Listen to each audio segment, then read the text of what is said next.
Jet Moto is here. Actually, it's been here for almost 30 years. So what better time than now to visit, or maybe revisit, a cult classic? The Jet Moto series was never wildly successful, but it did gain a cult following over the course of 3 games on the original PlayStation. The series has you racing futuristic jet bikes in a variety of fantastical locations. But I think the most unique part of the series is its unique physics system. Some people love it, some hate it.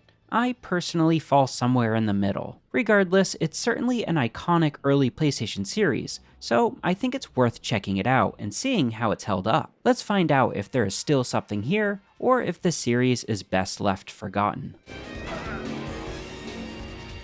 The first Jet Moto was released in 1996, which was so long ago it gives me existential dread. Before picking a game mode, you gotta choose a racer, but they all have wildly different stats. Now maybe this is a me problem, but I'm not sure what mass and lift mean here. I'm assuming handling is your turning radius, and acceleration is acceleration. But mass and lift? I think mass is how difficult it is to crash and fall off your bike. Maybe. And lift is your height when flying off ramps? You like your airtime? The point is, all the racers feel quite a bit different from each other. They also have unique text bios that flesh them out. It's not needed, but it is appreciated, and I'd be remiss not to bring up the hilarious sponsorships in this game. I think anyone who's played it will think of Mountain Dew, which I just had to enjoy if I was going to make this video. Sadly, no COD XP was included in my purchase. Anyway, there are corporate products plastered all over this game, on the racers, in the menus, and of course on the tracks. Today, it can seem charming, if anything, but I think that's only thanks to time. This game takes place in a sci-fi future, but it uses real-world corporations, which just feels greedy. The racers aren't real people, so why are the products that have nothing to do with racing? Why not make your own made-up, fun sci-fi products to put in the game? Regardless, it's not a huge deal. Anyone else hungry for a Butterfinger? After choosing your racer, you can play a single race, a custom circuit, which has you choosing which tracks you want to race and in what order, or a full season, which is the campaign mode. There's also a practice mode to go through the tracks without a timer. All the games also feature a split-screen head-to-head mode. For the full season, you'll race against a ton of other racers. No, seriously, why so many? This is ridiculous. It's kind of cool in a way, but mostly they just fade away once the race starts. You forget they exist. It doesn't help that they cheat.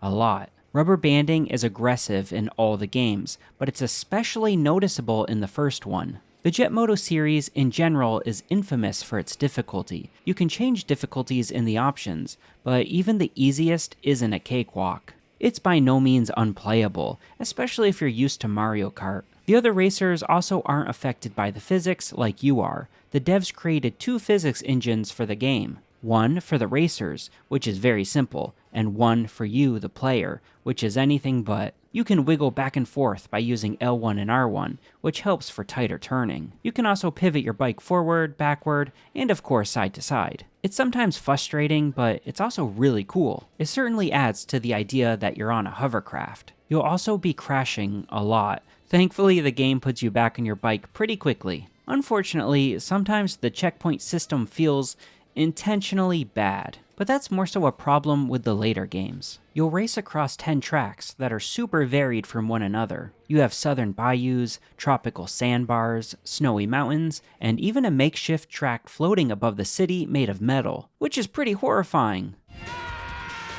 The music also matches the track locations, which is awesome, even if the music gets super annoying the third time you've heard it.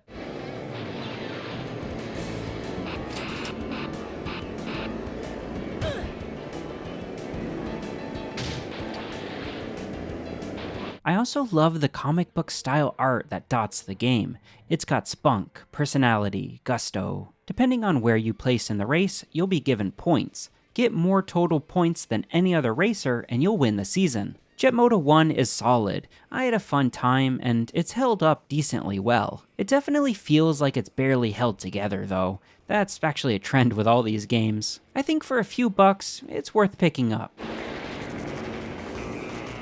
Jet Moto 2 is considered the best of the series, and I gotta agree. It took what made the first game fun and doubled down on it. The main menu is super iconic, and even though I played it like 20 years ago, it still feels so familiar. The music, sound effects, and UI are all excellent.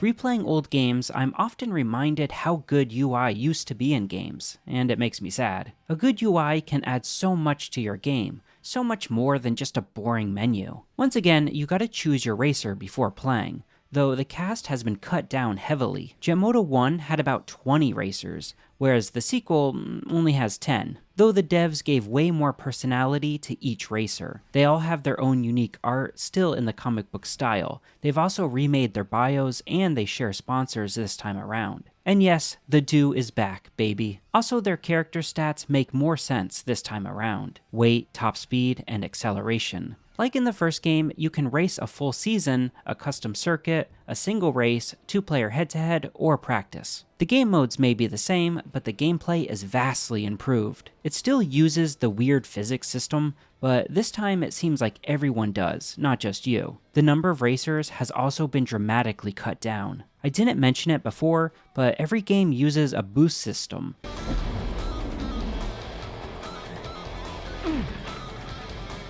And a grapple system as well, which are both critical to the gameplay. In the first game, you have a few boosts you can pop to, well, boost. They regenerate after every checkpoint, but in this sequel, you have a more modern boost bar that regens over time. It's a welcome change, but it's not enough. A glaring issue with the entire series is the lack of depth. Most of it comes from how you angle and control your hoverbike thingy, but that's it. No trick system, no earning money in the campaign to then upgrade your Jet Moto, no rivalries with other racers, and no combat system either. Jet Moto 2 improved upon the first game in every way, but it still feels so bare bones. Even the first Road Rash on the Sega Genesis had a combat system, and also upgrading your bike over the career. I mean, this game's already a wacky racer hoverbike game. Why can't I kick guys off their bikes? The characters that are here aren't even that memorable. The most memorable aspect is the Mountain Dew, which those guys have better paid a lot to get in this game, because the devs went above and beyond. Since I'm complaining, the checkpoint system is also terrible. It feels intentionally bad, like you're being trolled. Why do they keep spawning me here? Jet Moto 3 was a huge departure from the first two games, which shouldn't come as a surprise, since it has a new developer. There's a completely different look, music system, controls, but the dude's back, baby. Did I already make that joke? Anyway, it's really interesting because 3 was the highest rated by critics, but fans consider it to be the worst game. Personally, I can see why, and I think I agree. It's not a bad game, but it is a bad Jet Moto game. The physics system is still present, but heavily de-emphasized. It's much more of a standard racer, which does make it more accessible, but also a bit drab. Or boring, which is a shame because it controls and looks beautifully. There's smoke rising off lava, sparks when you skid along walls, and really nice weather effects like rain that weren't present in the earlier games. Jet Moto 2 is like Morrowind, while Jet Moto 3 is like Skyrim. Get what I'm saying? I do love the added first-person view though. The prior games had it, but this one you can see the little windscreen, which is immersive and very silly when you're flipping through the air. But why do the checkpoints suck again? This has gotta be intentional. I can't even see the platform I gotta land on, what the heck? I actually misspoke. The levels in 3 are by far the worst. There's one that's like the wooded planet from Star Wars with the teddy bears. I haven't seen Star Wars, but you know what I'm talking about. But anyway, the devs just vomited random trees everywhere, so you're just speeding towards them, crashing, rinse and repeat. Jet Moto 3 is the worst in the series. The game journalists were wrong. Hard to believe, I know. Though 3 does have one fun addition, and that's the stunt mode. There's no real trick system still, you just do flips and barrel rolls and stuff to collect points, which I guess is a trick system, but yeah, it gets old fast, but it's a neat addition regardless. In my opinion, play Jet Moto 2, skip 3, and play 1 if you love 2 and want a bit more. And if you want more PS1 games, why not subscribe and check out my other videos. Thanks for watching, bye.